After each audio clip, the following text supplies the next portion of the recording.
राधे राधे, जय श्री मन्नारायण, हरे कृष्णा। कैसे हैं आप लोग? आशा करती हूँ कि भगवान हरि और भोलेनाथ की कृपा आप सभी पर बनी रहे, आप सभी अच्छे हो और स्वस्थ हो। इसी कामना के साथ आज हम सुनेंगे नर्मदा नदी का हर पत्थर शिवलिंग क्यों है।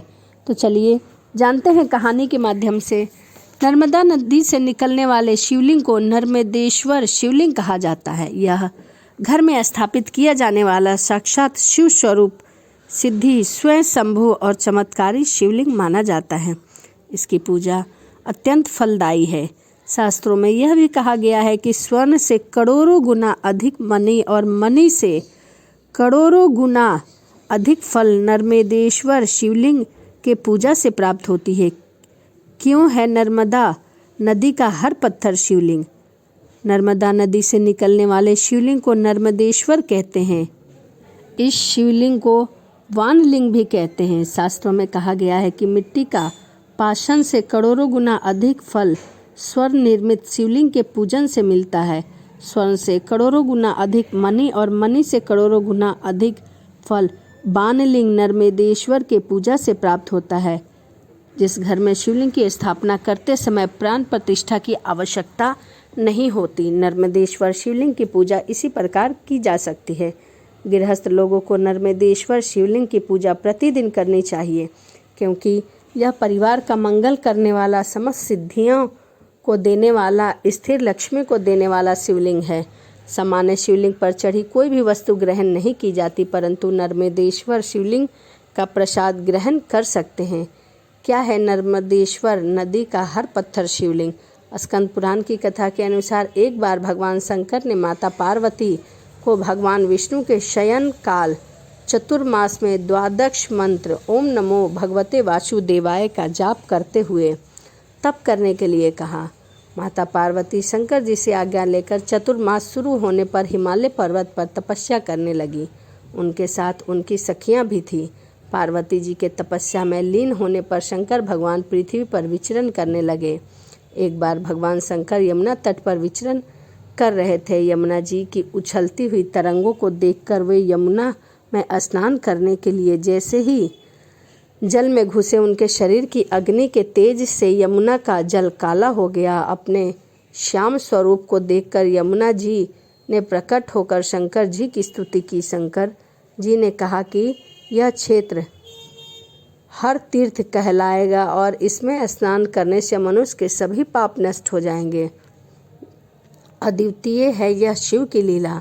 भगवान शिव यमुना के किनारे हाथ में डमरू लिए, माथे पर त्रिपुंड लगाए, बढ़ी हुई जटाओं के साथ मनोहर दिगंबर रूप में मुनियों के घरों में घूमते हुए नृत्य कर रहे थे। कभी वो गीत गाते, कभी मौज में नृत्य करते, तो कभी हंसते, कभी क्रोध करते और कभी मौन हो जाते। भगवान शिव मदनजित हैं। उनके दिगंबर रूप का गलत अर्थ नहीं लेना चाहिए। देवता, मुनि, मनुष्य सभी वस्त्र विलीन ही पैदा होते हैं। जिन्होंने इंद्रियों पर विजय प्राप्त की है, वे सुंदर वस्त्र धारण करके भी नग्न हैं और इंद्रजीत लोग नग्न रहते हुए भी वस्त्र से ढके हुए हैं। भगवान शिव तो काम को भस्म कर चुके हैं। उनके इस वस्त्र रूप पर मुग्ध होकर बहुत सी मुनि पत्नियां भी उनके साथ नृत्य करने लगीं।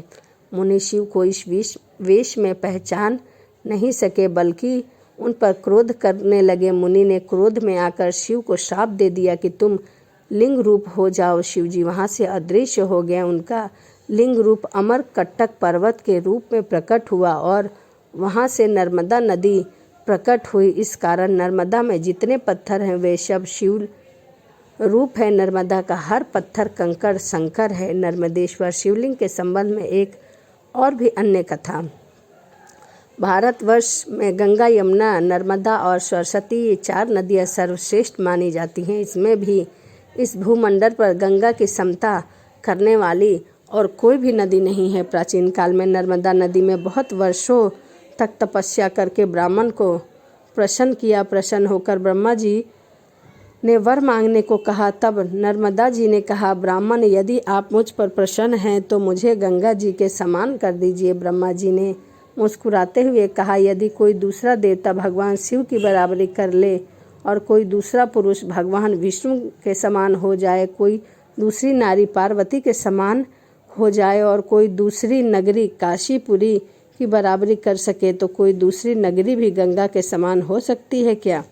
ब्रह्मा जी की बात सुनकर नर्मदा उनके वरदान का त्याग करके काशी चली गई और वहाँ पिलपिलाती तीर्थ में शिवलिंग की स्थापना करके तप करने लगी। भगवान शंकर उन पर बहुत प्रसन्न हुए और वर मांगने के लिए कहा। तब नर्मदा ने कहा, भगवान तुच्छ वर मांगने से क्या लाभ, बस आपके चरण कमलों में मेरी भक्ति बनी रहे। नर्मदा की बात सुनकर भगवान शंकर बहुत प्रसन्न हुए और बोले, नर्मदेश्वर, तुम्हारे तट पर जितने भी प्रस्तरखंड पत्थर हैं वो सब मेरे वर से शिवलिंग स्वरूप हो जाएं।